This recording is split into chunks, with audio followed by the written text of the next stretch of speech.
दोस्तों, हमारी इस कहानी की बेहतरीन शुरुआत जापान के एक दूर और शांत गांव से होती है। यहाँ 5 साल का एक छोटा बच्चा मिनाटो अपने दादाजी के साथ अपने खानदानी घर में कुछ सामान जमाने में मदद कर रहा है। वो खुशी से फूलों के गमले घर के अंदर बने मंदिर तक ले जाता है। उसको बिल्कुल अंदाजा नहीं है कि दूसरे कमरे में एक अनजान लड़की अकेले गेंद से खेल रही है। मिनाटो दादाजी के निर्देशों का पालन करते हुए गमले मंदिर के नीचे रखता है और वहाँ 2 स्नैक्स के पैकेट सजा कर रख देता है। जब वो पूजा कर रहा होता है तभी उसको अपने पीछे लड़की के भागने की आवाजें आती हैं। पलटकर देखने पर वहां कोई नहीं होता। मिनाटो ध्यान वापस मंदिर पर लगाता है और चौंक जाता है क्योंकि स्नैक्स वहां से गायब थे। मिनाटो दादाजी से पूछता है कि डायबिटीज के बावजूद उन्होंने जल्दी स्नैक्स कैसे खाए। भाई, ये कैसा लॉजिक है? दादाजी की उम्र इतनी ज्यादा है और ये उनको ही शक की निगाह से देख रहा है। ठीक उसके बाद जैसे ही वो वापस मुड़ता है, उसे वही गुड़िया जैसी डरावनी लड़की भागती हुई दिखाई देती है। वो लड़की अचानक मुड़ती है, एक प्यारी मुस्कान के साथ उसको शुक्रिया कहती है और तुरंत हवा में गायब हो जाती है। मिनाटो बुरी तरह डर जाता है और दादाजी से चिपक जाता है, पर उसके दादाजी बहुत खुश थे कि उनका पोता आखिरकार आत्माओं को देख सकता है। वो उसको बताते हैं कि अभी वो सिर्फ अच्छी आत्माओं को देख सकता है, पर आगे चलकर ये क्षमता किसी ओवरपावर्ड बफ से कम नहीं होगी। मिनाटो पूछता है कि आखिर वो लड़की कौन थी। दादाजी समझाते हैं कि वो एक घरेलू आत्मा है जो सदियों से यहाँ निवास कर रही है। वो निर्देश देते हैं कि अगर आत्मा कभी स्नैक्स चुरा ले तो गुस्सा नहीं करना, बल्कि स्नैक्स उसके साथ बांटने चाहिए। वो बताते हैं कि उसके पास ऐसी एबिलिटी है जिसके बारे में लोगों को पता नहीं होता और आने वाले समय में ये सिस्टम उसकी बहुत मदद करेगा। 15 साल बाद मिनाटो अब एडल्ट बन चुका है। उसको अपनी पहली नौकरी मिली है जिसमें उसको एक सुनसान और खाली पड़े घर की देखभाल करने का पूरा काम सौंपा गया है। वो एक दूर स्थित गांव से बस से उतरता है जहां सिर्फ हरियाली और खेत नजर आते हैं। मिनाटो हाथ से बने नक्शे के सहारे चलते हुए जल्द ही एक आलीशान हवेली के पास पहुंच जाता है। ये हवेली पूरी तरह से बुरी ऊर्जा से भरी थी। मिनाटो को लगता है कि उसका दिमाग खेल खेल रहा है, इसलिए वो आंखों को मलता है और बुरी ऊर्जा दिखना बंद हो जाती है। भाई, आंख मलने से ईविल एनर्जी चली गई। यहाँ पे तो पूरा सिस्टम ही हैंग हो गया। खैर, वो आगे बढ़कर दरवाजे का ताला खोलने लगता है। जैसे ही नक्शा बुरी ऊर्जा को छूता है, उसकी लिखावट चमकने लगती है और ऊर्जा गायब हो जाती है। मिनाटो को झटका लगता है, पर वो इसे गेट का स्टैटिक चार्ज समझकर आगे बढ़ जाता है। पर जिस चीज ने उसको चौंकाया वो ये थी कि उसकी लिखावट धुंधली पड़ गई थी। ठीक उसी समय हवा का तेज झोंका वहां से गुजरता है और नक्शे को उड़ाकर जंगल में ले जाता है। वो कागज सीधा एक बड़े पेड़ के नीचे बने मंदिर से टकराता है। वहां घिरी हुई सारी बुरी ऊर्जा साफ हो जाती है और मंदिर के अंदर सोया हुआ भगवान जाग उठता है। इस दौरान मिनाटो हवेली के अंदर जाता है और देखता है कि वहां एक बहुत बड़ा बगीचा है जिसे साफ करने के लिए पेशेवर की जरूरत पड़ेगी। वो अपना काम शुरू करता है और मेमोज बनाते हुए बॉक्सेस खोलने लगता है। वो अपनी माँ से फोन पर बात करके मल्टीटास्किंग प्रो बनता है। मिनाटो पूछता है कि क्या वो इस घर के लिए सही इंसान है। माँ बताती है कि चाचा ने इसे आराम के लिए बनवाया था, पर रिटायर होने से पहले ही चाचा जी की पेटी बना दी गई थी, इसलिए अब उनका परिवार हवेली संभाल रहा है। मिनाटो पूछता है कि वो लोग इस प्लॉट आर्मर जैसी प्राइम रियल एस्टेट को बेच क्यों नहीं देते। माँ बताती है कि खरीदार आए थे, पर सबने बिना कारण बताए लेने से मना कर दिया। मिनाटो फोन काटने के बाद सफाई में व्यस्त हो जाता है।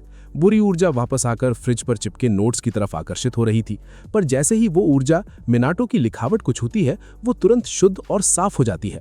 सफाई के बाद मिनाटो बगीचे में जाता है और हैरान रह जाता है क्योंकि किसी ने वहां पर उसके लिए फूलों का गुच्छा छोड़ दिया था। वो सोचता है कि आखिर उसको ऐसे तोहफे कौन देगा। तभी उसे झाड़ियों में कुत्ते जैसा अजीब चेहरा दिखाई देता है जो तुरंत गायब हो जाता है। अगले दिन मिनाटो एक गार्डनर को बुलाता है जो झाड़ियों को साफ करके नए फूल लगाने के बारे में पूछता है। मिनाटो बताता है कि वो सिर्फ एक केयरटेकर है, इसीलिए वो ऐसे फैसले नहीं ले सकता, जिससे गार्डनर थोड़ा डीमोटिवेटेड हो जाता है। अचानक गार्डनर के कंधे पर एक बुरी ऊर्जा घेर लेती है और वो शिकायत करता है कि एक हफ्ते से उसके कंधे में दर्द है। संयोग से मिनाटो की लिखावट वाला कागज उड़कर बुरी ऊर्जा को शुद्ध करके गार्डनर का दर्द मिटा देता है। मिनाटो को लगता है कि अनजानों के सामने ऐसी हरकतें करने वाले इस आदमी का दिमाग खराब है, लेकिन तभी वो नोटिस करता है कि उसकी लिखावट वापस धुंधली पड़ चुकी है और पोर्च पर एक जंगली बूटी रखी है। वो गार्डनर से पूछता है, पर वो साफ इनकार कर देता है, जिससे मिनाटो सोच में पड़ जाता है। अगली सुबह उसको पोर्च पर कुछ जंगली बेरीज मिलती हैं और फेंस के ऊपर से कोई कूदता दिखता है। ये देखकर उसे बचपन की आत्मा लड़की की याद आती है जिसने स्नैक्स के बदले क्लोवर छोड़ा था। वो तुरंत समझ जाता है कि ये सब उस आत्मा का काम है। वो आत्मा के लिए वाइन और स्वीट्स खरीदने निकल जाता है। पोर्च पर तोहफे सजाते हुए वो सोचता है कि आत्मा को ये पसंद आएगा या नहीं। तभी वो आत्मा वहां आती है और खुशबू सूंघने के बाद असली रूप में आ जाती है, जो कि सफेद कुत्ता था। वो आत्मा मिनाटो का स्वागत करती है, जिसे देखकर वो डर जाता है। कुत्ता इस बात का बुरा मानता है और खुद को भगवान यमा बताता है। मिनाटो सुनकर शांत होता है क्योंकि बोलने वाले कुत्ते से ज्यादा भगवान नॉर्मल बात है। भाई, ये कैसा अजीब लॉजिक है। एक बोलता कुत्ता अजीब है, पर वही खुद को भगवान कहे तो सब ठीक है। लगता है राइटर का सिस्टम ही हैंग हो गया है। यामा चौंक जाता है, पर उसका ध्यान रखे हुए स्वादिष्ट खाने पर फोकस था। मिनाटो बताता है उसने ये सब तोहफों का शुक्रिया अदा करने खरीदा है। यामा मीट मजे से खाने लगता है। मिनाटो वाइन पीने का पूछता है, पर यामा बताता है कि आत्माओं के डॉक्टर ने शराब से मना किया है। सही है भाई, इनका मेडिकल बफ चल रहा है गांव में। मिनाटो पानी डालता है, जिसे पीने के बाद यामा हर काम के लिए शुक्रिया कहता है। वो समझाता है कि कमजोरी में बुरी आत्माओं ने गांव पर कब्जा किया। उन आत्माओं ने यामा को बांधा था, पर मिनाटो ने बुरी ऊर्जा शुद्ध करके उसको आजाद किया। इसको कहते हैं एकदम असली ओवरपावर्ड एंट्री। मिनाटो विस्तार से पूछता है और यामा जवाब देता है कि उसकी लिखावट बुराई को खत्म करके शक्तिशाली एबिलिटी की तरह काम करती है। तभी गार्डनर वापस आता है, क्योंकि वो अपना औजार भूल गया था। मिनाटो घबराता है कि इस विशाल कुत्ते की क्या सफाई देगा, पर कोई इंसान यामा को देख नहीं सकता था। प्लॉट आर्मर हो तो ऐसा ही हो। मिनाटो खाली कटोरा देखकर स्पार्कलिंग वाटर डालता है। इसे चखते ही यामा के जिस्म में झुरझुरी दौड़ जाती और फिजी ड्रिंक पसंद आती है। मिनाटो पूछता है लिखावट आत्माओं की पेटी कैसे बना सकती है। यामा पूछता है क्या किसी ने उसकी लिखावट की तारीफ की थी। उसको याद आता है कि बहुत समय पहले अनजान व्यक्ति ने तारीफ की थी।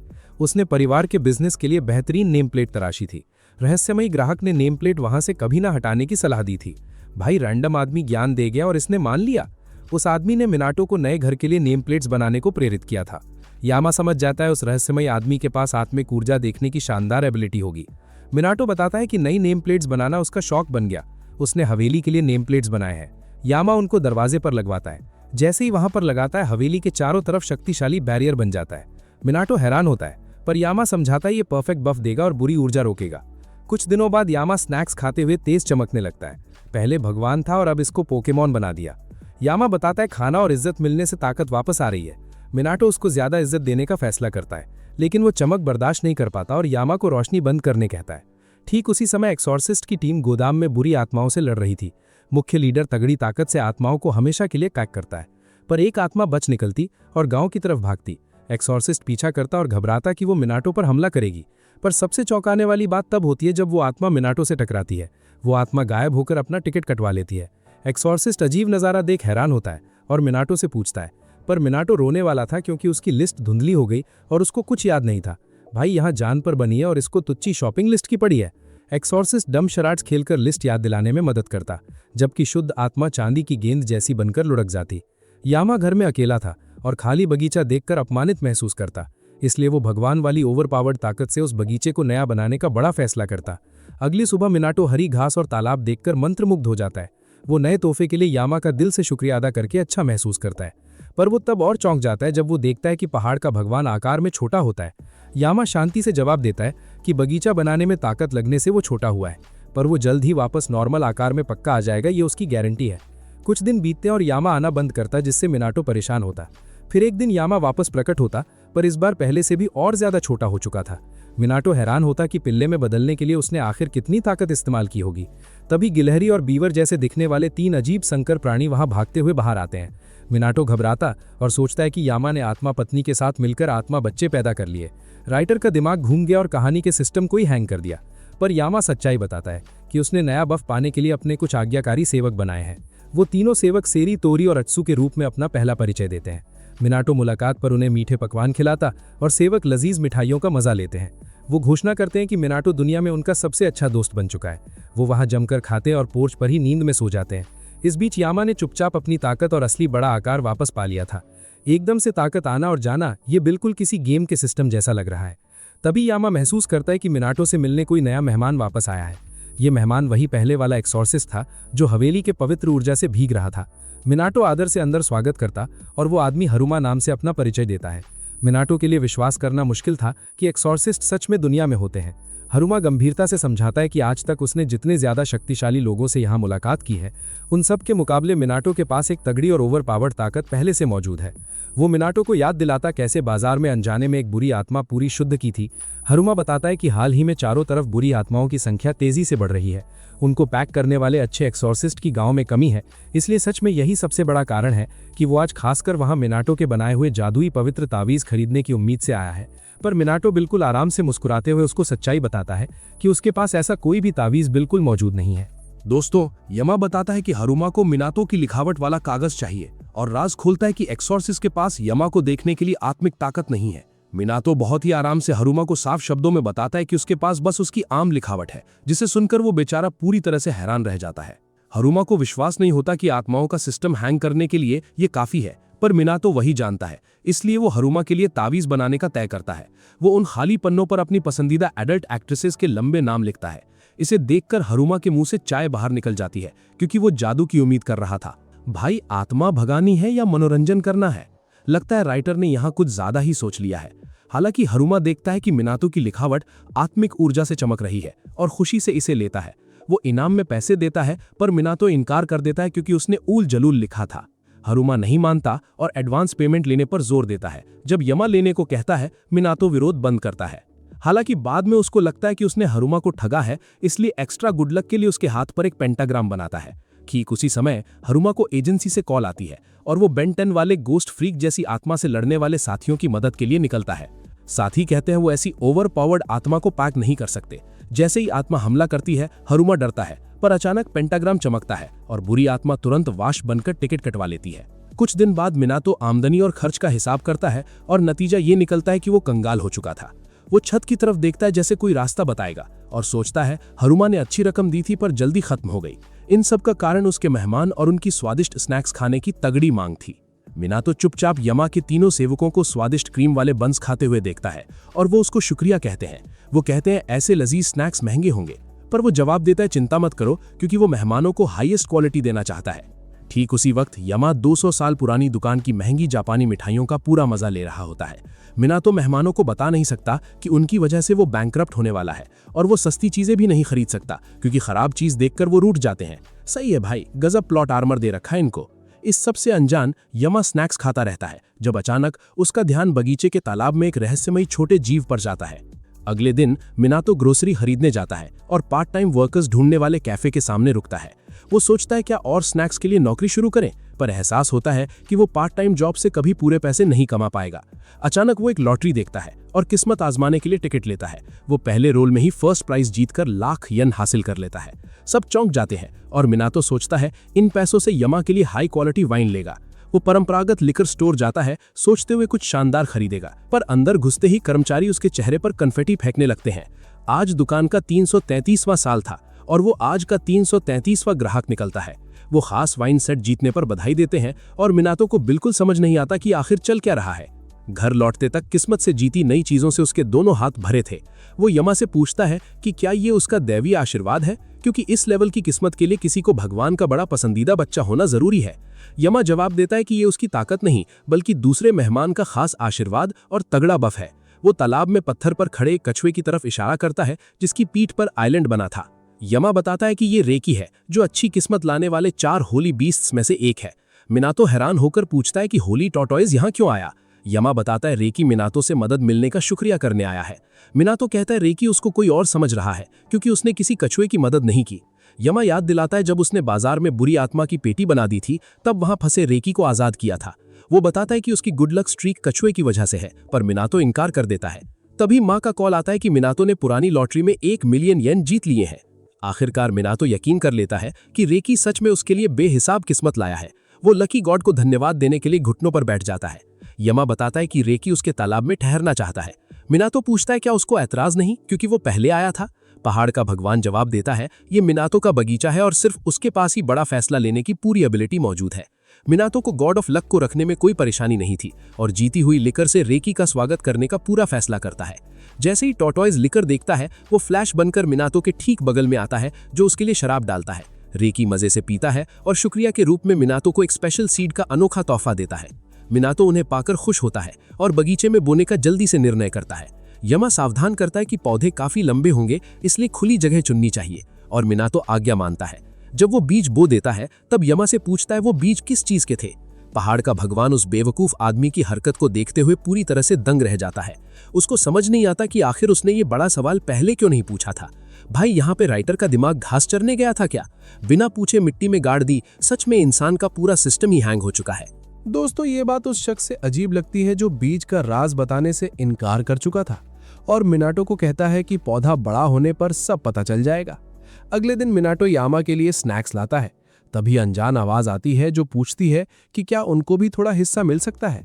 मिनाटो ऊपर देखता है और पाता है कि दरवाजे के सामने बैंगनी और लाल रंग का बौना उल्टे लटके हैं। भाई ये कैसा लॉजिक है, भगवान बनकर आए हैं या सर्कस के जोकर बनकर लटक रहे हैं?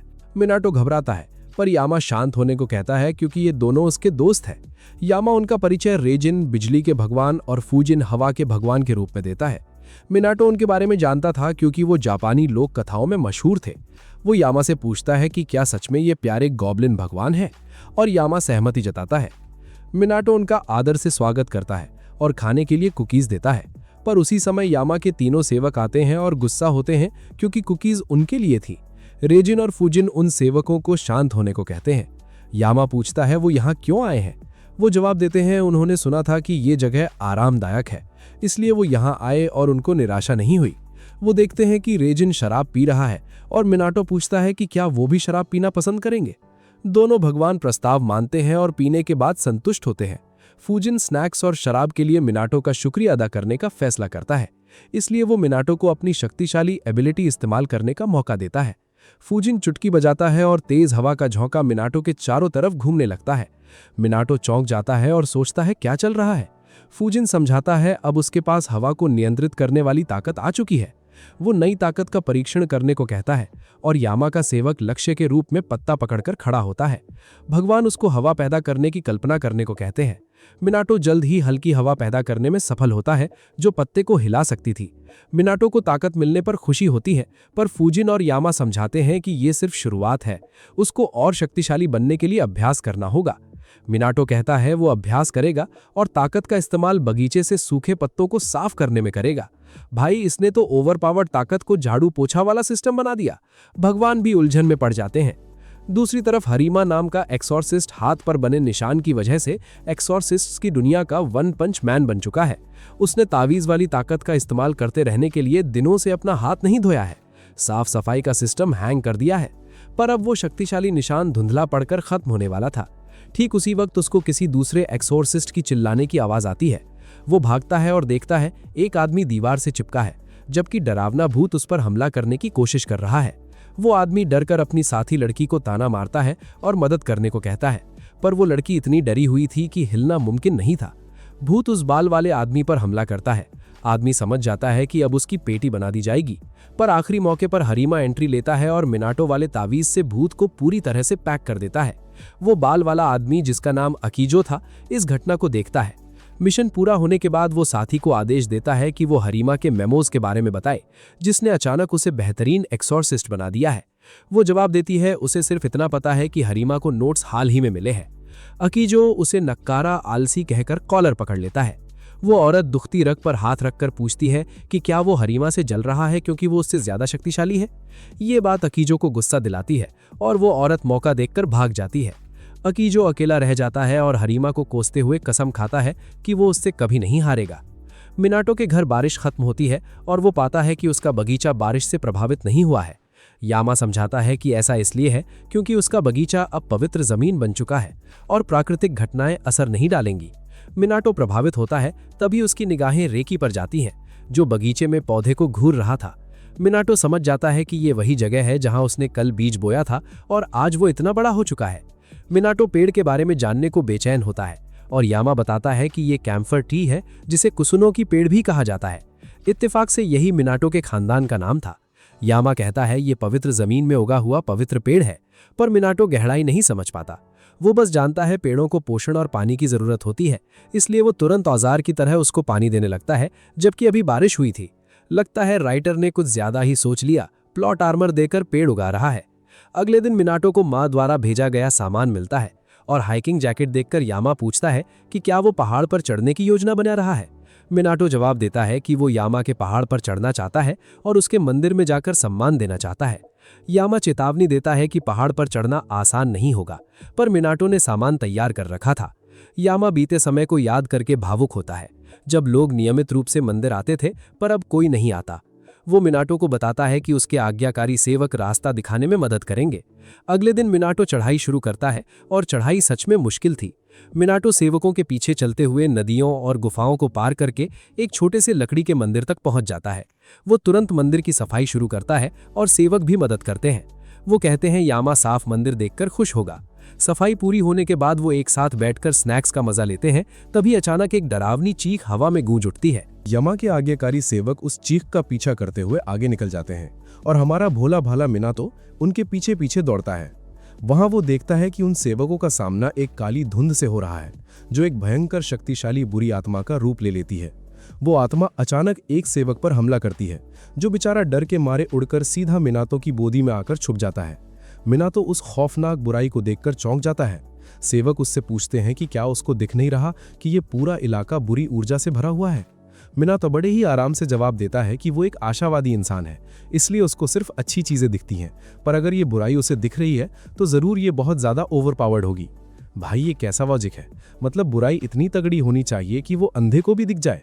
सेवक उसकी बातों से पक जाते हैं और पूछते हैं कि क्या उसके पास उसका नोटपैड है, क्योंकि इस लड़ाई में वही उनका असली सिस्टम है। मिनातो तुरंत अपनी नोटपैड निकालकर कुछ लिखता है और डरते डरते उस बुरी आत्मा के पास जाता है, पर उसके सामने खड़े होने की उसकी हिम्मत जवाब दे रही थी। तभी उसके दिमाग की बत्ती जलती है और वो नोटपैड के पन्ने फाड़कर हवा में उछाल देता है। वो फुजिन की एबिलिटी का इस्तेमाल करके हवा के झोंके से उन पन्नों को आत्मा की तरफ फेंकता है। उनमें से सिर्फ एक पन्ना आत्मा से टकराता है और वही काफी था उस बुराई को शुद्ध करने के लिए। वो बुरी आत्मा तुरंत गायब हो जाती है और उसके अंदर कैद एक दिव्य शक्ति आजाद हो जाती है।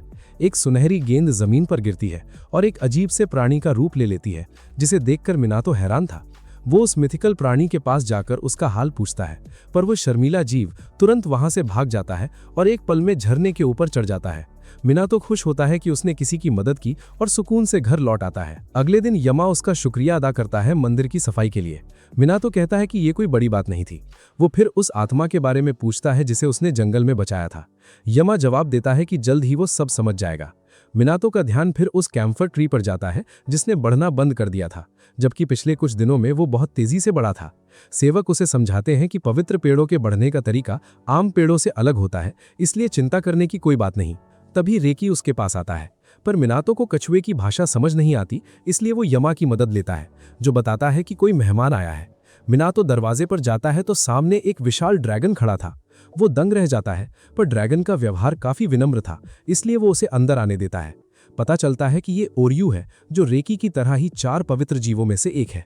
ओरियू उड़कर सीधा कैम्फर ट्री के पास जाता है और जोर से दहाड़ता है, जिससे साफ आसमान में अचानक बादल छा जाते हैं। बारिश शुरू हो जाती है और देखते ही देखते वो छोटा सा पौधा एक विशाल पेड़ में बदल जाता है। भाई ये तो अलग ही लेवल का बफ मिल गया पेड़ को। मिनातो ये देखकर मंत्रमुग्ध हो जाता है। ओरियू भी उसके तालाब में रहने की इजाजत मांगता है। क्योंकि रेकी को कोई परेशानी नहीं थी, मिनातो इसे भी रहने की इजाजत दे देता है और विदेशी शराब से ड्रैगन का स्वागत करता है। जब सब मजा कर रहे होते हैं, तब यमा बताता है कि दरअसल ओरियू को भी एक बुरी आत्मा ने पकड़ रखा था और हारुमा ने मिनातो के पेंटाग्राम की ताकत से उसे आजाद किया था, इसलिए वो शुक्रिया कहने आया है। मिनातो ये सुनकर चौंक जाता है।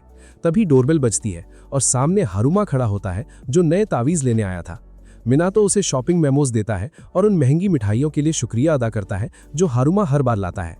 मिनातो पूछता है कि क्या उसका बनाया हुआ पेंटाग्राम काम आया। हारुमा कहता है कि वो कमाल था, पर इस बार उसे कुछ नया चाहिए क्योंकि किसी दूसरे परिवार ने पेंटाग्राम का कॉपीराइट ले लिया है। भाई जादू टोना में भी कॉपीराइट, यहाँ पे तो पूरा सिस्टम ही हैंग हो गया। मिनातो उसकी मांग पर उसके हाथ पर एक ग्रिड बना देता है। हारुमा अपने पुराने संस्था में वापस जाकर अपने पुराने साथी से बात करता है, जिसे वो अपने सारे राज बताता है। वो बूढ़ा आदमी कहता है कि मिनातो की ताकत कमाल है, पर इसे राज ही रखना होगा, वरना उस आम इंसान की जान खतरे में पड़ सकती है। मगर उन्हें नहीं पता था कि आकिजो ने पहले ही अपनी चाल चल दी है। वो बाजार में मिनातो से टकराता है और उसकी पीठ पर एक जासूसी तावीज चिपका देता है ताकि वो उस पर नजर रख सके। कुछ दिन बाद मिनातो अपने नोट्स पर काम कर रहा होता है, क्योंकि फिलहाल वही उसकी कमाई का जरिया है। वो अलग अलग पेन ट्राई करता है और उसे ब्रश स्टाइल पेन सबसे सही लगता है। इस बीच यमा उस पर नजर रखता है और उस कागज की गुड़िया पर जो घर के बाहर हवा में तैर रही थी, क्योंकि वो पवित्र जमीन के अंदर नहीं आ सकती थी। मिनातो को इस बारे में कुछ नहीं पता था। हालांकि कुछ दिन पहले हारुमा ने उसे खतरे के बारे में चेतावनी दी थी। हारुमा ने पूछा था कि क्या कोई घमंडी आदमी उससे मिलने आया है। मिनातो ने मना कर दिया था। हारुमा ने आकिजो के बारे में बताया था, जो हमेशा उससे जलता था और नए तावीज देखने के बाद वो और भी ज्यादा एग्रेसिव हो गया था। हारुमा ने बताया था कि आकिजो जासूसी के लिए कागज की गुड़ियों का इस्तेमाल करता है, पर लगता है मिनातो ये सब भूल चुका है। किस्मत से यमा उसके साथ था और वो अपनी ताकत से आकिजो की उस गुड़िया को तबाह कर देता है ताकि वो मिनातो के बारे में कोई जानकारी ना निकाल सके। उस दिन बाद में मिनातो शॉपिंग लिस्ट लिखने में व्यस्त होता है और यमा उसके साथ बैठकर मैगजीन पढ़ता है। यमा ये देखकर सदमे में आ जाता है कि एक मशहूर मिठाई की दुकान अब स्मूथ पेस्ट की जगह चंकी एड बीन पेस्ट इस्तेमाल करने वाली है। वो इसे एक बड़ा अपराध घोषित कर देता है। भाई मिठाई की रेसिपी बदल गई तो भगवान गुस्सा हो गए। मिनातो को एहसास होता है कि वो उस दुकान पर अक्सर जाता है, इसलिए वो इस बार यमा को भी साथ ले जाने का फैसला करता है। वो थोड़ा हिचकिचाता है कि एक दैवीय भेड़िए को साथ कैसे ले जाए, पर यमा कहता है फिक्र मत करो क्योंकि बहुत ही कम लोग उसे देख सकते हैं। हालांकि कुछ लोग ऐसे भी होते हैं जो उसकी मौजूदगी को महसूस कर सकते हैं, जैसे कि एक स्कूल की लड़की या एक धार्मिक दादी जो यमा को महसूस करते ही प्रार्थना शुरू कर देती है। मिनातो को समझ आता है कि शायद साफ दिल वाले लोग यमा को महसूस कर सकते हैं। उसे अचानक एक आइडिया आता है और वो मिठाई की दुकान जाने से पहले एक मिट्टी के बर्तनों की दुकान पर जाता है। वहां वो यमा के लिए एक पुराना और कीमती कप खरीदता है, क्योंकि उसका मानना था कि एक भगवान को कुत्ते की कटोरी में पिलाना उनका अपमान है। सही है भाई, भगवान को अब रॉयल ट्रीटमेंट मिलने वाला है। अगला कदम उठाकर मिनाटो मुलायम तकिया खरीदने जाता है। यमा अकड़ के साथ दावा करता है कि वो अल्फा नर है जिसे नरम चीजें पसंद नहीं, पर तकिए को छूते ही वो पिल्ले जैसी हरकतें शुरू कर देता है। भाई ये क्या लॉजिक है, एक तकिए ने इसका पूरा सिस्टम हैंग कर दिया। दुकान में यमा के साइज का तकिया नहीं था, इसलिए मिनातो कस्टम ऑर्डर देता है। उसके बाद दोनों उस मशहूर मिठाई की दुकान बढ़ते हैं। दुकान में घुसते ही मिनातो गौर करता है कि बूढ़ा दुकानदार पहले से स्वस्थ लग रहा था और आंखों के काले घेरे भी गायब थे। यमा मिनातो से फुसफुसाकर दुकानदार को चंकी बीन पेस्ट इस्तेमाल करने से मना करने को कहता है, पर मिनातो किसी अनजान से ऐसी बात नहीं कह सकता था। इस बीच दुकानदार पूछता है कि क्या वो कभी पहाड़ गया है। मिनातो हाँ कहता है, जिसे सुनकर दुकानदार धीमे स्वर में पवित्र कुत्ते के बारे में पूछता है। ये सुनकर यमा को बहुत बुरा लगता है क्योंकि वो शक्तिशाली भेड़िया है। मिनातो बात संभालते हुए कुत्ता देखने से इनकार करता है। वो दुकानदार से पूरी कहानी बताने को कहता है। दुकानदार बताता है कि बचपन में वो घने पहाड़ों में भटक गया था। उसे एक मंदिर मिला जिसके चारों तरफ रहस्यमयी रोशनियां थीं और अचानक एक विशाल सफेद कुत्ता उसके ठीक सामने आ गया। दुकानदार डरकर तेजी से भागा, पर विशाल यमा ने उसका पीछा किया और गलत दिशा में जाने पर जोर से भौंकता और दहाड़ता था। कुछ समझ आने से पहले ही उस भेड़िए ने वापस सही रास्ते पर लाकर खड़ा कर दिया। बूढ़ा आदमी कहता है कि उस पवित्र कुत्ते ने ही उसकी जान बचाई थी। उसी दिन के बाद से वो आदमी लगातार मंदिर जाकर स्नैक्स छोड़ने की परंपरा निभाता है। वो मिनातो को और बातें बताता है और दावा करता है कि वो मरे हुए गाइड डॉग की आत्मा थी। भगवान को गाइड डॉग बना दिया। यमा बहुत अपमानित महसूस करता है, पर चुप रहता है। मिनातो दुकान से बाहर निकलकर दुकानदार के स्वस्थ होने की बात फिर दोहराता है। तभी यमा असलियत बताता है कि दुकानदार को भयंकर बीमारियां हैं जो उसकी जिंदगी खा रही हैं। यमा कहता है कि भगवान होकर भी वो इस बीमारी को ठीक नहीं कर सकता, पर उसने अपनी एबिलिटी से तय किया कि जब तक आदमी का टिकट कट नहीं जाता वो ठीक रहे। इस शानदार बफ की वजह से वो लंबा जी पाएगा और दुकान नए उत्तराधिकारी को सौंप सकेगा। हवेली लौटने पर मिनातो यमा के निर्देश पर एक हवा की घंटी टांग देता है और नहाने चला जाता है। कुछ देर बाद घमंडी एग्जॉर्सिस्ट इकिजो जासूसी कागजातों का पीछा करके वहां पहुंच जाता है। उसकी साथी औरत होरी साथ थी और आगे का प्लान पूछती है। इकिजो अकड़ के कहता है कि वो सारे तावीज खरीदेगा या मिनातो को सिर्फ अपने लिए तावीज बनाने पर मजबूर करेगा। होरी जानती थी कि उसके खतरनाक व्यवहार के आगे ये प्लान बहुत शांत है। ठीक उसी पल होरी को घंटी बजने की आवाज आती है और घर के ऊपर रोशनियां झिलमिलाती हुई नजर आती हैं। होरी को महसूस होता है कि इस जगह में कुछ बेहद पवित्र छिपा है। उसी वक्त इकिजो गुस्से में भरकर दूर की बेल एग्रेसिवली बजाने लगता है। वो पागलों की तरह जोर जोर से दरवाजे पर हाथ मारता है और अंदर आने के लिए मिनातो को कोसने लगता है। अपने बेहिसाब गुस्से में इकिजो पवित्र दरवाजे पर लात मारने की कोशिश करता है। होरी उसे रोकना चाहती थी क्योंकि उसे खतरे का एहसास था, पर वो ठीक साकुरा की बहन की तरह यूजलेस थी और डर के मारे सिर्फ अपनी आंखें बंद कर लेती है। इकिजो की लात दरवाजे को छू भी नहीं पाती और वो अचानक टेलीपोर्ट होकर डरावने लाल जंगल में पहुंच जाता है। उसे सामने भगवान यमा का मंदिर दिखाई देता है। वो घबराकर सोचता है कि आखिर वो यहाँ कैसे आ गया, जबकि वो 1 मिनट पहले मिनातो के घर के सामने था। होरी को ना पाकर वो परेशान होने लगता है। लाल जंगल का खौफनाक माहौल उसकी घबराहट और बढ़ा देता है। इकिजो डरकर वहां से उल्टे पैर भागने लगता है, पर पेड़ की एक जड़ जमीन से उठकर उसे गिरा देती है। जमीन पर गिरते ही उसका सिर एक पत्थर से जोर से टकराता है। वहां उसका सिस्टम पूरी तरह से हैंग होने लगता है और वो तड़पने लगता है। जब उसकी आंख खुलती है तो वो दोबारा खुद को मंदिर के सामने जिंदा खड़ा पाता है और समय 1 सेकंड भी नहीं बढ़ा था। वो हैरान होकर सोचता है कि क्या चल रहा है। जल्द ही उसे समझ आता है कि वो जाल में फंस चुका है और उसकी पेटी बन चुकी है। उसकी सोच बनती है कि इस नाटक के पीछे हरुमा का दिमाग होगा। वो झल्लाकर मंदिर पर लात मारता है और बाहर निकलने का रास्ता ढूंढने भागने लगता है, पर रास्ते के नाम पर सिर्फ एक गहरा गड्ढा मिलता है जिसमें वो गिर जाता है। इकी जो गड्ढे में गिरकर अपना टिकट कटवा लेता है, पर मरने के ठीक बाद ही वो फिर से आंख खोलकर उसी मंदिर के सामने जिंदा मिलता है। यहाँ पे तो पूरा सिस्टम ही हैंग हो गया। वो जितनी बार भागने की कोशिश करता, भयंकर तरीके से पैक होता रहता। आखिरकार हार मानकर वो सारी कोशिशें छोड़ देता है। उसे एहसास होता है कि भगवान से माफी मांगनी ही पड़ेगी। वो जमीन पर गिरकर भीख मांगता है, माफी मांगता है और घर वापस भेजने की रोता हुआ मिन्नत करता है। तभी अचानक उसे वही हवा वाली घंटी सुनाई देती है। अगले पल वो टेलीपोर्ट होकर वापस मिनातो के घर के सामने आ जाता है। नजारा बदलते ही वो सदमे में जमीन पर गिरता है और कांपते हुए होरी से पूछता है कि कितने दिन बीत चुके हैं। होरी पूछती है कि क्या वो पागल हो चुका है, क्योंकि वो लोग बस अभी कुछ सेकंड पहले ही वहां पहुंचे थे। ये सुनकर वो डर जाता है। दूसरी दुनिया में फंसने से ज्यादा खौफ उसे इस रुकी हुई दुनिया का था और वो डरपोक की तरह चिल्लाकर वहां से भाग जाता है। ठीक कुछ देर बाद मिनातो नहाकर बाहर आता है। वो यमा से पूछता है कि क्या कोई बेल बजा रहा था। यमा शांति से जवाब देता है कि वहां कोई नहीं था। मिनातो आराम करने का फैसला करता है। वो बताता है कि वो पुराने घर के झरनों को कितना याद करता है, और ये सुनते ही पहाड़ के भगवान के दिमाग में एक आइडिया आता है। दोस्तों, सुबह मिनाटो उठता है तो सल्फर की महक आती है। गार्डन में यामा नए हॉट स्प्रिंग में डुबकी लगा रहा है। भाई ये क्या लॉजिक है, रातों रात कंस्ट्रक्शन चल गया। यामा उसे इनवाइट करता है और वो एक्सेप्ट करता है। रिलैक्स करते हुए यामा बताता है कि रात में उसने रेकी और ओरियो के साथ इसे बनाया था, इसलिए वो आराम कर रहे हैं। नहाने के बाद यामा का मिनियन बताता है कि मेहमान आया है। ओरियो बताता है कि विजिटर उसका दोस्त है। मिनातो गेट पर जाता है, पर वहां किसी को नहीं देखकर हैरान रह जाता है। तभी उसकी नजर पहाड़ियों में बचाए गए एक डरे हुए क्रीचर पर पड़ती है। यहाँ पे तो सिस्टम ही हैंग हो गया। अचानक ही कैरेक्टर कहां से स्पॉन हो गया। उसे देखते ही क्रीचर डरकर छुपने लगता है। इस ओवर ड्रामेटिक सीन पर मिनियन मैसेज लाता है कि वो परमिशन मांग रहा है। मिनाटो परमिशन देता है और किरिन नाम का क्रीचर बात शुरू करता है। एक मिनियन इंटरप्रेटर बनकर बताता है कि किरिन जान बचाने का शुक्रिया अदा कर रहा है। इसके बाद किरिन घंटों लगातार बकवास करता है। भाई ऐसी लंबी बातें सुनकर किसी का भी दिमाग पक जाए। किरिन ऑफर देता है कि इस एहसान के बदले वो उसे आधी दुनिया का राजा बना देगा। मिनाटो घबराकर कहता है कि वो कोई मिस्टर ऑरेंज नहीं जिसे राज करने का शौक हो। किरिन ये सुनकर शॉक में चला जाता है, क्योंकि उसे लगता था सबको ज्यादा पावर चाहिए। तभी राइजिन और फुजिन आकर समझाते हैं कि मिनाटो बाकी लोगों जैसा ग्रीडी नहीं है। इस सपोर्ट के लिए मिनाटो उन्हें धन्यवाद देता है और हॉट स्प्रिंग यूज करने को कहता है। वो देखता है कि गॉड्स पहले से काफी बड़े लग रहे हैं। गॉड्स बताते हैं कि उसकी रिस्पेक्ट उन्हें असली रूप में आने का तगड़ा बफ देती है। इसके बाद फुजिन बैग से एक विशाल ट्यूना मछली निकालता है। वो अपनी सुपरनैचुरल एबिलिटी से उसको परफेक्ट पीसेस में काटता है, जिसे राइजिन जल्दी कलेक्ट करता है। टॉप मास्टर शेफ्स भी इस स्पीड देखकर शर्म से पानी पानी हो जाए। ये स्किल देखकर सारे मिनियंस इंप्रेस होते हैं और मिनाटो से पूछते हैं कि क्या वो ऐसा कर सकता है। मिनाटो हिचकिचाते हुए कहता है कि शायद एक दिन कर पाएगा। ये सुनकर फुजिन डिसाइड करता है कि मिनाटो की पावर्स का सिस्टम टेस्ट करेगा। टेस्ट में फुजिन मिनाटो को पावर से यामा के बाल रफल करने को कहता है, लेकिन मिनाटो कंट्रोल खो बैठता है और यामा को छींक आ जाती है।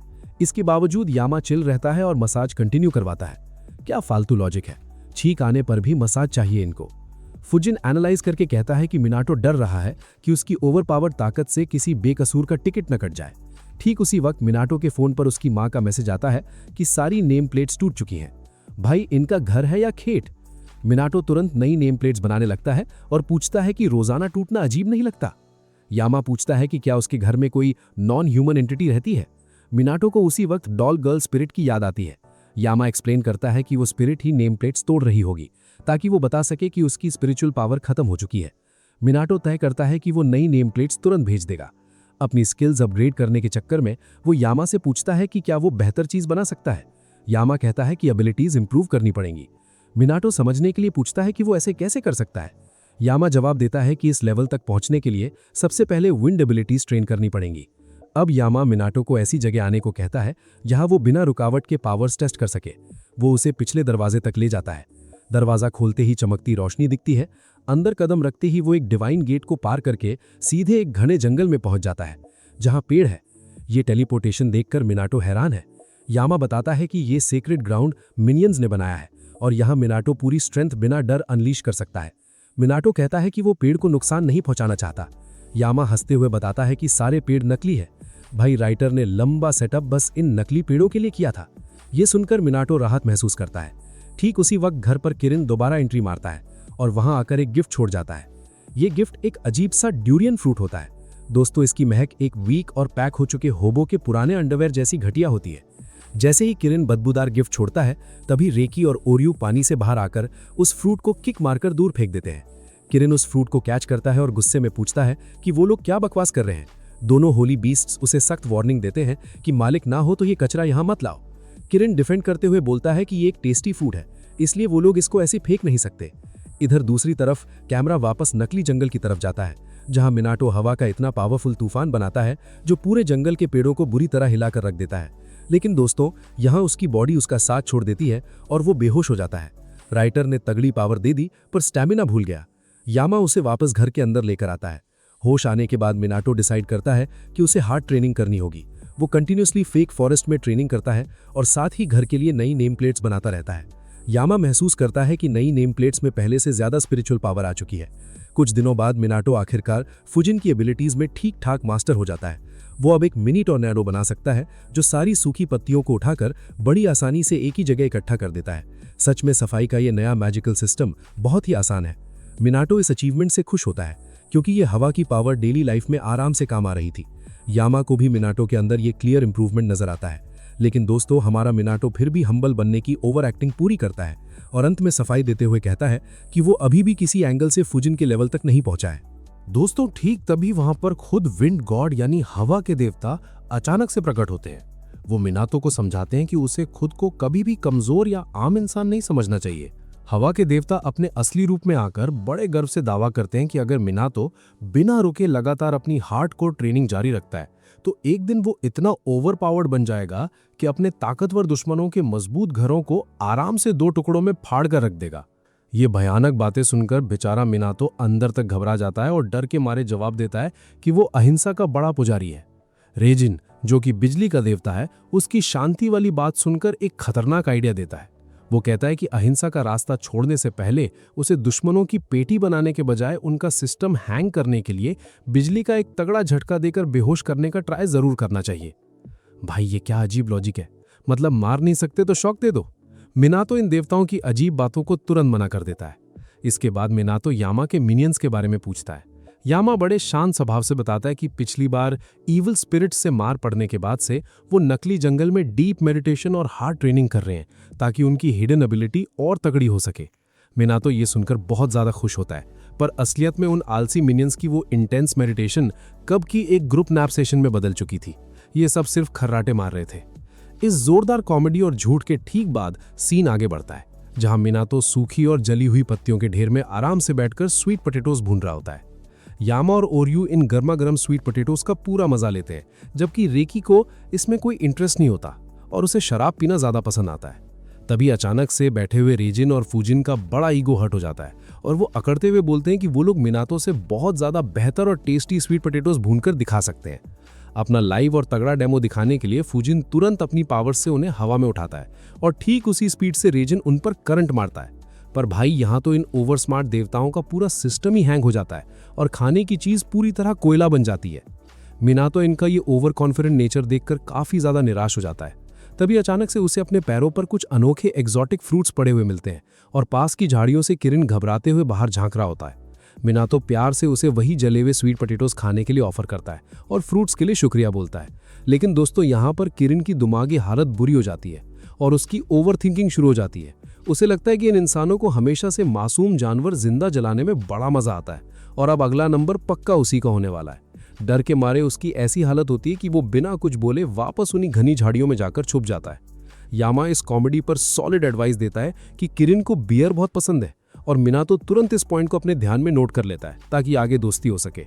ठीक उसी वक्त अचानक से घर की डोरबेल जोर से बजती है और जब दरवाजा खुलता है तो एकदम थका हुआ हरुमा सामने खड़ा होता है। उसकी ऐसी बुरी हालत होती है कि वो अचानक मिनातो के कंधों पर पूरी तरह बेहोश होकर गिर पड़ता है।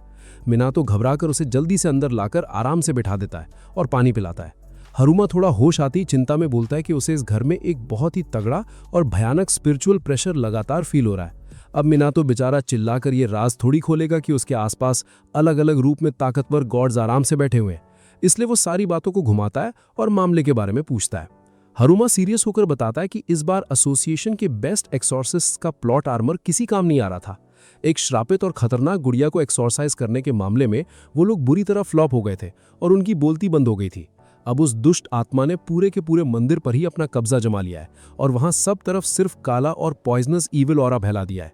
ये सुनकर मिनातो अपनी छोटी सी हेल्प यानी मैजिकल नोट्स लिखने का इजी ऑफर देता है, पर हरुमा निराश होकर समझाता है कि वो कर्स्ड मंदिर अब इस नॉर्मल दुनिया में है ही नहीं, वो अब एक पैरेलल दूसरे डिमेंशन में शिफ्ट हो चुका है जहां तक पहुंचना उनके लिए असंभव हो चुका है।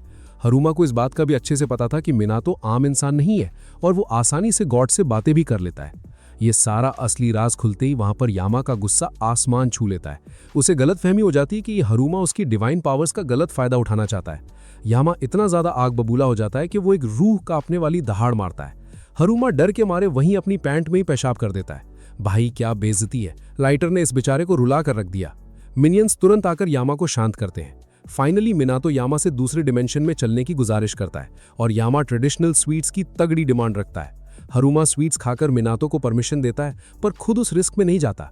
वो अपने मिनियंस को भेजता है ताकि उनकी असली ट्रेनिंग का रिजल्ट दुनिया को दिख सके। मिनातो अपनी स्लिप रेडी करके निकलता है और रास्ते में उन भुक्कड़ मिनियंस को एप्पल पाइस खिलाता है। खाते वक्त कौओं का झुंड उन्हें मंदिर तक रास्ता दिखाता है। वहां का ईविल ऑरा बहुत भयानक था। हरुमा कॉल पर फाइनल वार्निंग देता है कि अगर प्लॉट आर्मर खत्म हो जाए तो चुपचाप भाग जाना और खुद को सेफ रखना, क्योंकि ये उनका काम नहीं है। दोस्तों, मिनातो हरुमा को भरोसा दिलाता है कि वो अपना बेस्ट देगा और दरवाजे को खोलने की पूरी कोशिश करता है, लेकिन हैंडल पकड़ते ही उसे एक भयानक झटका लगता है जो उसे पीछे फेंक देता है। भाई ये क्या लॉजिक है, दरवाजा है या कोई हाई टेंशन बिजली का खंबा? तभी यामा के मिनियंस आगे आते हैं और मिनातो से कहते हैं कि वो उसकी हेल्प करेंगे।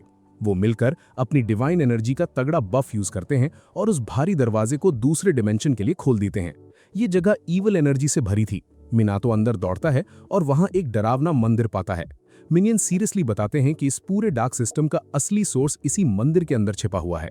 अचानक हवा में तैरती ढेर सा ही ईवल स्पिरिट्स अटैक करने के लिए सीधा मिनातो की तरफ आती हैं। मिनातो बिल्कुल सही वक्त पर एक मैजिकल नोट निकालता है और हवा के झोंके से उन सबको दूर उड़ा देता है। जैसे ही स्पिरिट्स गायब होती हैं, कंट्रोल की हुई गुड़ियां बेजान होकर जमीन पर गिर जाती हैं।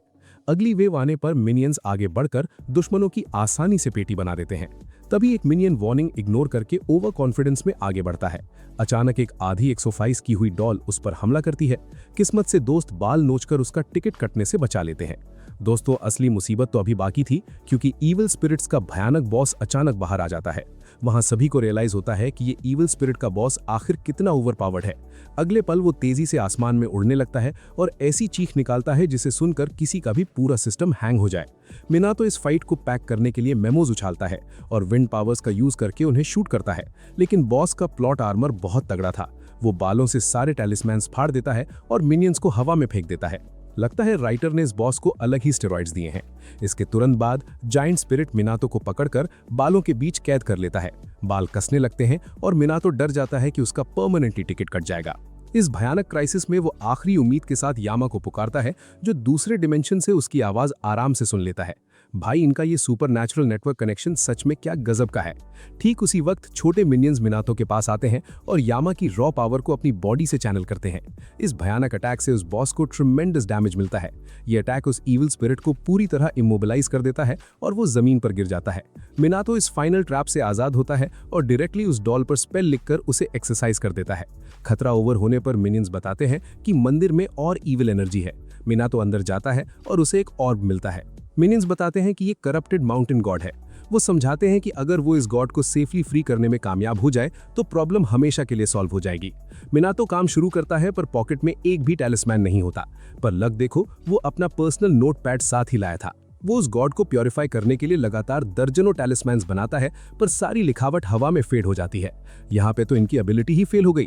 अचानक ऑल्टरेट डिमेंशन बुरी तरह टूटकर बर्बाद होने लगता है। इसी हंगामे के बीच एक मिनियन मिनातो की हुडी के अंदर गिरता है, जहां उसे एक अनोखा पत्ता मिलता है। मिनातो रियलाइज करता है कि ये सीक्रेट कैम्फर ट्री का पत्ता है, जिसमें बहुत ज्यादा स्पिरिचुअल पावर है। स्पिरिचुअल पावर खत्म होने पर भी वो हीरो की तरह ठीक से लिखना शुरू करता है। मिनातो इस सुपरचार्ज्ड पट्टे का यूज माउंटेन गॉड पर करता है और ये पावर उसे एक्सरसाइज करने के लिए पूरी तरह काफी होती है।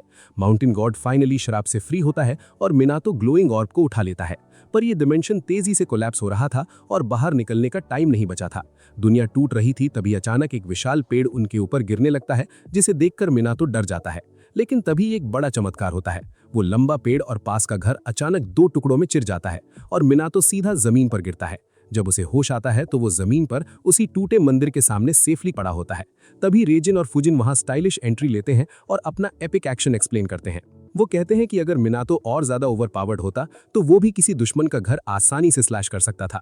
भाई, इन ताकतवर गॉड्स का ईगो आखिर कभी कम क्यों नहीं होता। मिनातो उन्हें इस रेस्क्यू के लिए शुक्रिया कहता है और वापस अपने घर लौट आता है। अगले दिन हरुमा दोबारा आता है और कल की मदद के लिए शुक्रिया बोलकर महंगी स्वीट्स का एक बैग गिफ्ट करता है। मिनातो उस बेचारे को बारबेक्यू पार्टी में खुशी से ज्वाइन करने का ऑफर देता है, पर हरुमा तुरंत घबराकर उसे रिजेक्ट कर देता है। उसको पिछली बार देखे गए यामा के उस भयानक गुस्से का गहरा पीटीएसडी था। राइटर ने इसे बिल्कुल ही डरपोक और कॉमेडी कैरेक्टर बना दिया है। मिनातो अकेला अंदर जाता है जहां बाकी सब मस्त होकर बारबेक्यू पार्टी एंजॉय कर रहे होते हैं। यामा अपना बारबेक्यू छोड़कर महंगी स्वीट्स मजे से खा रहा होता है। मिनातो सबको आकर बताता है कि हरुमा ने ये टेस्टी स्वीट्स दी हैं, जिसे सुनकर सब खाने के लिए बहुत एक्साइटेड हो जाते हैं। रेकी और ओरियो आराम से शराब पीने में पूरी तरह बिजी थे, जबकि रेजिन और फुजिन गर्म हॉट स्प्रिंग्स में नहा रहे थे। मिनातो उन दोस्तों के लिए ठंडी बूज लाता है। डरपोक किरिन उन्हें दूर से चुपचाप और डर के साथ घूर रहा था। मिनातो आगे बढ़कर उसे बुलाता है और प्यार से बियर ऑफर करता है। बियर की बात सुनते ही किरिन की अंदर की हिम्मत बढ़ती है। वो दोस्ती और गिफ्ट के रूप में एक बदबूदार ड्यूरियन फ्रूट आगे बढ़ाता है, पर रेकी तुरंत वहां आकर उस बदबूदार कचरे को अपने घुटने से जोरदार लात मारकर हवा में दूर फेंक देता है और उसे पूरी तरह से बहुत कड़ी फटकार लगाता है। दोस्तों, किरिन चिल्लाता है कि डूरियन एक बहुत इज्जतदार फल है। ये बोलकर वो फल को वापस रेकी की तरफ किक मारता है। रेकी दोबारा उसे किक करता है, पर किरिन भी वॉलीबॉल का प्रो खिलाड़ी बन चुका था। वो आगे बढ़कर वापस हिट करता है। भाई, ये क्या लॉजिक है? इन बीस्ट्स ने सेक्रेड ग्राउंड को वॉलीबॉल कोर्ट बना दिया। तभी ओरियो इस मैच में शामिल होता है और पंच मारकर उस डूरियन को दूर फेंकता है। लेकिन अगले पल वो रोता है और शिकायत करता है कि हाथों से भयानक बदबू आएगी। यहाँ पे तो पूरा सिस्टम ही हैंग हो गया। मिनातो हाथातों पर हंसने लगता है। तभी नजर कैम्फर ट्री से गिरती पत्तियों पर पड़ती है। वो पेड़ को मुश्किल में हेल्प करने के लिए धन्यवाद देता है। अचानक यामा के मिनियंस आवाज लगाते हैं, क्योंकि ऑर्ब ग्लो कर रहा था। देखते ही देखते ऑर्ब बेबी चिकन में ट्रांसफॉर्म हो जाता है। यामा मैजिक देखकर बताता है कि ये होली बीस्ट्स में से आखिरी सदस्य है, जिसे फीनिक्स कहते हैं। मिनातो फीनिक्स को खुशी से वेलकम करता है। कुछ दिनों बाद मिनातो यामा के लिए मार्केट से फ्यूजन डेजर्ट्स लाता है। इन्हें खाते ही बड़ा चमत्कार होता है, जिसे देखकर सभी शॉक्ड रह जाते हैं। स्ट्रॉबेरी और रेड बीन पेस्ट का कॉम्बिनेशन खाते ही यामा अचानक इंग्लिश लैंग्वेज में बात करना शुरू करता है। लगता है राइटर ने कुछ ज्यादा ही सोच लिया। एक वुल्फ गॉड मिठाई खाकर अंग्रेज बन गया। मिनातो डिजर्ट मेकर का शुक्रिया अदा करता है, जिसने सख्त गॉड को खुश किया। पर तभी ध्यान फीनिक्स पर जाता है, जो आसपास के बर्ड्स का अनडिस्प्यूटेड किंग बन चुका था। मिनातो तुरंत यामा से बर्ड्स की बातों को ट्रांसलेट करने को कहता है। वुल्फ गॉड बताता है कि फीनिक्स चिड़ियों को चर्पिंग सिखा रहा है। वो बेबी चिकन डुओलिंगो आउल का कजिन बनकर उन्हें वॉइस थ्रो कंट्रोल पर लेसन्स देता है। ये चमत्कार था कि कुछ चिड़िया बातों को समझकर परफेक्ट चर्प निकालती हैं, लेकिन आखिरी चिड़िया इस ट्रेनिंग में फेल हो जाती है और ऐसी आवाज निकालती है जिससे फीनिक्स को किडनी में एन्यूरिज्म होने लगता है। मिनातो बर्ड लैंग्वेज नहीं समझता, इसलिए आराम से एक्सचेंज एंजॉय करता है। वो गार्डन में चल रहे स्प्रिंग सीजन और आराम फरमा रहे गॉड्स को देखकर रिलैक्स कर रहा था, पर उन्हें शहर के ऊपर बने खतरनाक होल का आइडिया नहीं था। दूसरी तरफ हारुमा स्प्रिंग सीजन से खुश नहीं था। मौसम की वजह से माइनर इविल स्पिरिट्स बाहर आती हैं, जिन्हें अकेले एक्सरसाइज करना पड़ता था। वो अपने पार्टनर के साथ काम करता है, जो स्पिरिट्स खाने के लिए शार्क और पेंगुइन समन करता है। लेकिन जैसे ही दोनों आसान जॉब फिनिश करते, हारुमा को नई मिशन का मैसेज मिलता। इनका प्लॉट आर्मर इनको आराम नहीं दे रहा था। अगले दिन मिनातो बाहर शॉपिंग करने जाता है और जैसे ही सामान लेकर लौटने वाला होता है, लोग उसको अजीब नजरों से देखते हैं। लोग लाउडली बर्ड विस्परर और बैटमैन की सस्ती कॉपी यानी पिजन बॉय कहते हैं, क्योंकि वो पक्षियों की भीड़ से घिरा था। मिनातो अचानक मिली अनवांटेड अटेंशन से घबरा जाता और भाग निकलता ये ड्रामा देखकर। रास्ते में मिनातो की मुलाकात लोकल गार्डनर से होती है, जिसने हेज को क्रीपी मैस्कॉट्स में बदल दिया था। मिनातो रिस्पेक्टफुली ग्रीट करता है और पूछता है कि उसने हेज अजीब क्यों बनाया। गार्डनर बताता है कि ओनर ने पूरी क्रिएटिविटी दिखाने की फ्रीडम दी थी। वो बताता है कि जब से मिनातो के गार्डन में काम किया है, तब से उसकी किस्मत और हेल्थ बढ़िया चल रही है। वो फिट महसूस करता है, पर तभी कबूतरों का झुंड स्टैचूज पर बैठता है और मिनाटो निकल जाता है ताकि मेहनत पर वाइट कलर ना हो। इधर घर पर यामा अचानक डार्क एनर्जी महसूस करता है तेज। मिनियंस आकर असली डेंजर की वार्निंग देते हैं कि पहाड़ों में काफी अबैंडन डिवाइन रेल्म्स ओपन हो रहे हैं और मिनाटो अभी तक घर नहीं लौटा। यामा कॉन्फिडेंटली समझाता है कि जब तक डैडी यहाँ मौजूद है डरने की जरूरत नहीं है। वो खुद इन रेल्म्स को अकेले हैंडल करने का डिसीजन लेता है और आसमान में उड़ते हुए निकल जाता है। उसके मिनियंस भी पीछे उड़ चलते हैं। मिनाटो पैदल वापस आ रहा था जब अचानक नजर पड़ती है कि पक्षी गायब हो चुके हैं। वो इस घटना से कंफ्यूज था, तभी रेजन और फुजिन सीधा टेलीपोर्ट होकर उसके सामने आते टिकते हैं। वो दोनों उसे तेजी से घर भागने को कहते हैं ताकि किसी वजह से वहां पेटी न बन जाए। वो वॉर्न करते हैं कि आज अबैंडन डिवाइन रेल्म्स और इविल स्पिरिट्स का आउटब्रेक स्टार्ट हो चुका है। मिनाटो इस डिवाइन रेल्म्स वाले कॉन्सेप्ट को ठीक से नहीं समझ पाता। गॉड्स उसे डिटेल में क्लियर करते हैं कि दुनिया में मिलियन गॉड्स हैं और उनके खुद के अनोखे रेल्म्स यानी सेक्रेड ग्राउंड्स मौजूद हैं। इनमें से कुछ पुराने रेल्म्स को गॉड्स अबैंडन कर देते हैं और वो रैंडम जगहों पर खुल जाते हैं। तभी आसमान में अचानक पोर्टल ओपन होता है, तेजी से हमेशा की बुराई को फैलाने के लिए। रेजन तुरंत थंडर स्ट्राइक का यूज करता है और पोर्टल सील कर देता है। मिनाटो मैजिक देखकर हैरान था। गॉड्स उसे सख्त रूप से अलर्ट करते हैं इस नए खतरे के बारे में पूरी तरह से। ऐसे पोर्टल्स कहीं भी खुल सकते हैं, कभी आम इंसान इनमें शक हो जाते हैं। मिनाटो मामला समझ जाता है और रियलाइज करता है कि बर्ड्स गलती से अंदर गए होंगे। गॉड्स उसे गुस्से में समझाते हैं कि वो काम नहीं रह सकता, असली खतरा वही है। उसका डिवाइन एलिमेंट्स के साथ कनेक्शन हाई है। अगर वो फंसा तो बाहर नहीं आएगा बिना किसी ओवरपावर्ड स्किल के किसी तगड़ी मदद के। मिनाटो आखिरी एडवाइस के लिए धन्यवाद देता है और केयरफुल रहने का वादा करता है। दोनों ट्विन गॉड्स विदाई ले लेते हैं और बताते हैं कि यामा बाहर निकला हुआ है और बाकी पोर्टल्स हमेशा के लिए क्लोज कर रहा है ठीक से। मिनाटो अब सच में डर जाता है, इसलिए रेगुलर रास्ते के बजाय एक शॉर्टकट पकड़ लेता है। भाई कैरेक्टर्स को तभी शॉर्टकट याद आता है जब खतरा सर पर हो। चलते वक्त उसकी नजर एक टूटे हुए श्राइन पर अटक जाती है। अचानक दो इनविजिबल स्पिरिट्स कानों में विस्पर करके वार्निंग देती हैं कि उसे वहां किसी भी कीमत पर उससे दूर रहना चाहिए। लेकिन मिनाटो वार्निंग पर ध्यान नहीं देता। अचानक पोर्टल उसे शक करने लगता है। फीनिक्स हेल्प के लिए बाहर आता है, पर यह तो सिर्फ ऑरा फार्मिंग निकली। वो चिक फॉर्म में आकर फंसा और दोनों जंगल में उतरते हैं, जहां सांस लेना मुश्किल था और सामने अजीब बॉक्सेस पड़े थे। मिनाटो को ध्यान आता है कि यामा ने बताया था कि गॉड्स के सेक्रेड ग्राउंड्स हमेशा उनके असली क्रिएटर के दिमाग और पसंद को रिफ्लेक्ट करते हैं। ये वही जगह होती है जहां इन्हें सबसे ज्यादा शांति मिलती है। मिनाटो ध्यान से सोचता है कि इस जगह के आलसी क्रिएटर को बॉक्सेस पसंद होंगे। तभी अचानक उसके सामने एक विशाल और डरावनी गुफा प्रकट होती है। अंदर जाते ही उसे रियलाइज होता है कि वहां की हवा काफी भारी और चुभने वाली है। इन सब मुश्किलों के बावजूद मिनाटो बिना डरे आगे बढ़ता है। उसे गुफा में एक अनजान औरत आराम से सोते हुए मिलती है। पहले तो मिनाटो घबराता है, पर समझ जाता है कि यही गॉडेस है जिसने ये रेल्म बनाया है। अचानक वो नींद से जागती है और शिकायत करती है। वो कहती है कि गुफा का वेंटिलेशन पूरी तरह बेकार है, पर वो इतनी आलसी है कि अपनी जगह से हिलना तक नहीं चाहती। भाई लगता है राइटर ने इस अजीब कैरेक्टर में आलस का ओवरपावर्ड लेवल डाल दिया है। मिनाटो उस बिना मोटिवेशन वाली औरत से पूछता है कि क्या वही इस रेल्म की महान गॉड है। वो खुशी से हामी भरती है और पूछती है कि एक आम इंसान यहाँ क्या कर रहा है। तभी उसकी नजर मिनाटो के बैग में बैठे फीनिक्स पर पड़ती है। ये देखकर बेचारी गॉडेस का पूरा सिस्टम ही हैंग हो जाता है। वो हैरान होकर पूछती है कि क्या वो रास्ता भटक गया है, क्योंकि उसने तो किसी को भी यहाँ आने का इन्विटेशन बिल्कुल नहीं दिया था। मिनाटो बताता है कि पोर्टल्स खुल गए हैं। धरती पर अबैंडेंड डिवाइन रेल्म्स के ढेर सारे पोर्टल्स ओपन हो गए हैं।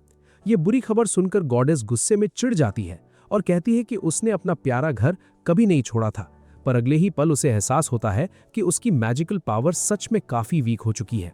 मिनाटो इस सच पर हामी भरता है कि धरती पर उसके असली श्राइन की सालों से किसी ने देखभाल नहीं की थी। गॉडेस एक लंबी सांस लेती है, पर असलियत में उसे लोगों की पूजा से थोड़ा सा भी फर्क नहीं पड़ता। अचानक उसकी नजर मिनाटो के अंदर छिपी फुजिन की पावर्स पर पड़ती है। वो बिना शर्म के पूछती है कि क्या वो हवा का यूज करके गुफा का बेकार वेंटिलेशन ठीक कर सकता है। मिनाटो पूरी तरह से शॉक होता है। उसे जल्द ही असली सच्चाई पता चलती है कि उसने पिछले 1000 सालों से इस भारी गुफा का वेंटिलेशन चेक ही नहीं किया है। वो सीधा आदेश देकर वापस चैन से सोने चली जाती है।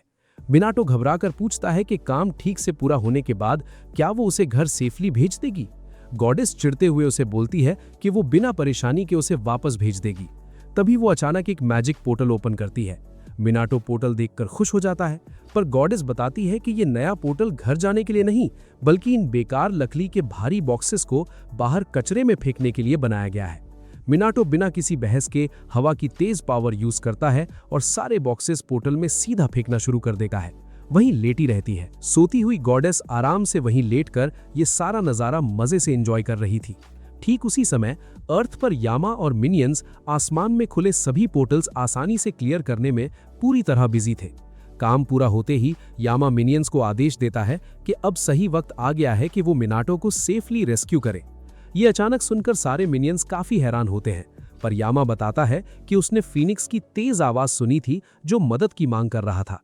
वो सभी रेस्क्यू करने के लिए ठीक से तैयार ही हो रहे थे, तभी आसमान में ढेर सारे नए पोर्टल्स प्रकट हो जाते हैं। ये सभी खतरनाक पोर्टल्स सीधा मिनाटो के घर की तरफ बढ़ रहे थे।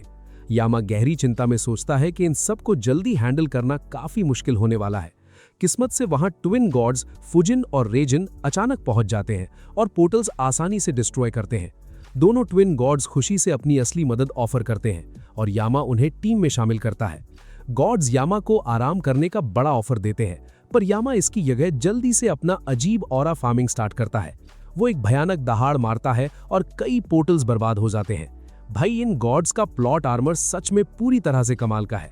इधर अंधेरी गुफा में मिनाटो ने बॉक्सेस फेंकने का लंबा काम ठीक से खत्म कर लिया था। गॉडेस अपनी जगह साफ देखकर बहुत खुश होती है, पर गुफा की घुटन भरी हवा और सांस की दिक्कत अभी तक वहीं थी। मिनाटो के पास इस अंधेरी गुफा की बेकार हवा का एक आसान और बेस्ट सोल्यूशन था। वो गार्डन से लाए गए सेक्रेड कैम्फर लीव्स का चमत्कारी मैजिक जल्दी यूज करता है, जिससे पल भर में गुफा की नेगेटिव हवा सेफली गायब हो जाती है। गॉडेस ये नया मैजिक देखकर उससे सच में इंप्रेस होती है। वो हैरानी से उससे पूछती है कि ये जादुई पत्ते आखिर आए कहां से। मिनाटो उसे गार्डन के सेक्रेड ट्री के बारे में ठीक से बताता है। वो हामी भरता है कि कुछ देर पहले इन्हीं पत्तों ने उसकी जान बचाई थी। गॉडेस लालच में बचे हुए सारे पत्ते मांगती है और मिनाटो तुरंत दे देता है। गॉडेस पत्ते को सूंघती है और रिवॉर्ड में उसको अपनी पावर देने का मन बनाती है।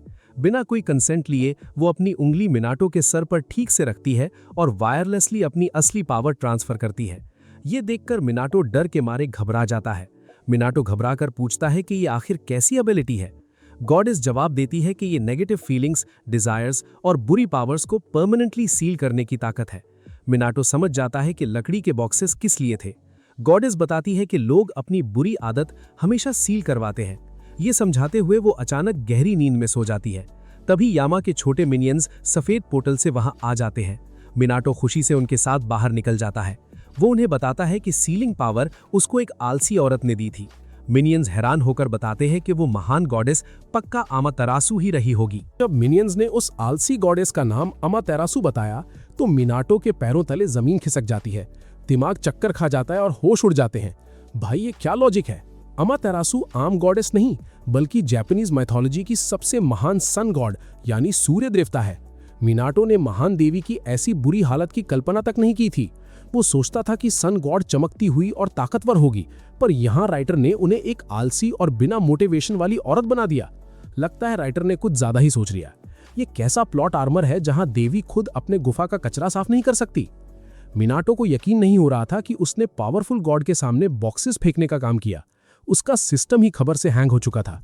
खैर, इस शॉक से बाहर आकर वो सभी आराम से अपने घर की तरफ वापस चलने लगते हैं। रास्ते में चलते हुए मिनाटो के दिमाग में बड़ा सवाल आता है। वो उन मिनियंस की तरफ घूमता है और हैरानी से पूछता है कि आखिर उन लोगों ने इस अनजान और छुपे हुए डिवाइन रेल्म में उसे ढूंढा कैसे। उस रेल्म का तो रास्ता नहीं पता था। मिनियंस गर्व से जवाब देते हैं कि जब फीनिक्स ने पूरे जोर से चीख मारी तो उसकी लाउड आवाज ने उन्हें मिनाटो की आखिरी लोकेशन का एग्जैक्ट आइडिया दे दिया। ये सच्चाई सुनकर मिनाटो को फाइनली बड़ी बात समझ आती है। उसे रियलाइज होता है कि वो बेबी चिकन वहां बिना वजह सुपर सैयन मोड में नहीं बदला था। मिनाटो ने गलती से सोच लिया था कि फीनिक्स सिर्फ दबदबा बनाने के लिए ऑरा फॉर्मिंग कर रहा था, पर असलियत में उस समझदार पक्षी ने अपनी बची हुई पावर सिर्फ इसलिए लगाई ताकि मिनियंस सिग्नल ट्रीज कर सकें। भाई, इस छोटे पक्षी का दिमाग तो काफी ओवर पावर्ड निकला, जिसने सही वक्त पर सबकी पेटी बनने से बचा लिया। बात आगे बढ़ती है और मिनियंस चलते हुए मिनाटो को एक और जरूरी जानकारी देते हैं। वो कहते हैं कि उसको असली शुक्रिया तो उन इनविजिबल हवा के स्पिरिट्स यानी विंड स्पिरिट्स का करना चाहिए, क्योंकि असलियत में उन्हीं हवा की आत्माओं ने ही यामा के मिनियंस को इस खतरनाक रास्ते पर गाइड किया था, जिसकी वजह से वो सही वक्त पर मिनाटो को रेस्क्यू करने पहुंच पाए। ये अनोखी बात सुनकर मिनाटो का दिमाग पूरी तरह कंफ्यूज हो जाता है। उसका अजीब सा चेहरा देखकर मिनियंस खुद उससे क्रॉस क्वेश्चन पूछते हैं। वो पूछते हैं कि जब वो उस खतरनाक डिवाइन रेल्म के अंदर शक हो रहा था, तब क्या उसने आसपास अजीब आवाजें नहीं सुनी थी? ये सवाल सुनते ही मिनाटो के दिमाग की बत्ती जल जाती है। उसे तुरंत पुरानी घटना क्लियरली याद आ जाती है, जहां दो अनजान आवाजें उसके कानों के पास विस्पर करके उसे आगे बढ़ने से रोक रही थी और खतरे की सॉलिड वार्निंग दे रही थी। मिनियन समझाते हैं कि अभी उसके लिए हवा में मौजूद उन आत्माओं को प्रॉपरली नोटिस करना मुश्किल होगा, लेकिन मिनियंस उसे गाइड करते हुए बताते हैं कि अगर वो अपना ध्यान एक जगह पर लगाएगा और डीपली फोकस करेगा तो वो उन आत्माओं को क्लियरली सुन पाएगा और शायद देख भी लेगा। मिनाटो उनकी सॉलिड एडवाइस को बिना सवाल के फॉलो करता है। वो आंखें बंद करता है और अपनी सुपरनैचुरल एबिलिटी का यूज करते हुए जितना हो सके हार्ड फोकस करने की कोशिश करता है। कड़ी मेहनत के बाद आखिरकार वो उन विंड स्पिरिट्स की आवाजों को सुनने में कामयाब हो जाता है। वो हवा की आत्माएं आपस में बात कर रही थी और बहुत खुश थी कि मिनाटो इस खतरे के बाद भी सेफली बच गया और उसका टिकट नहीं कटा। मिनाटो की आंखें अभी भी उन छुपे हुए स्पिरिट्स को देखने में फेल हो रही थी, पर उसके दिल में उनके लिए रिस्पेक्ट थी। वो पूरे सम्मान के साथ उन विंड स्पिरिट्स को सच्चा धन्यवाद देता है, क्योंकि उन्हीं की मदद से वो अबैंडन डिवाइन रेल्म से सेफली वापस लौटने में सफल हो पाया था। दोस्तों, इस इमोशनल आभार के बाद हमारा मिनाटो आखिरकार शांति के साथ अपने प्यारे घर पहुंच ही जाता है। वो वापस आते वक्त सबके मिल बांटकर खाने के लिए ढेर सारी टेस्टी और महंगी स्वीट्स लाया था। जैसे ही वो दरवाजे के अंदर कदम रखता है, उसके सामने एक बड़ा और शॉकिंग चमत्कार होता है। उसका ध्यान सीधा यामा पर जाता है और वो उसकी अनोखी हालत देखकर आश्चर्यचकित हो जाता है। महान वुल्फ गॉड यामा अब अपने ओवरपावर्ड रूप में नहीं था, बल्कि वो पूरी तरह श्रिंक होकर एक छोटे और प्यारे से पपी के रूप में बदल चुका था। भाई, ये क्या अजीब मजाक है। राइटर ने अचानक खौफनाक भगवान को एक पालतू कुत्ता बना दिया।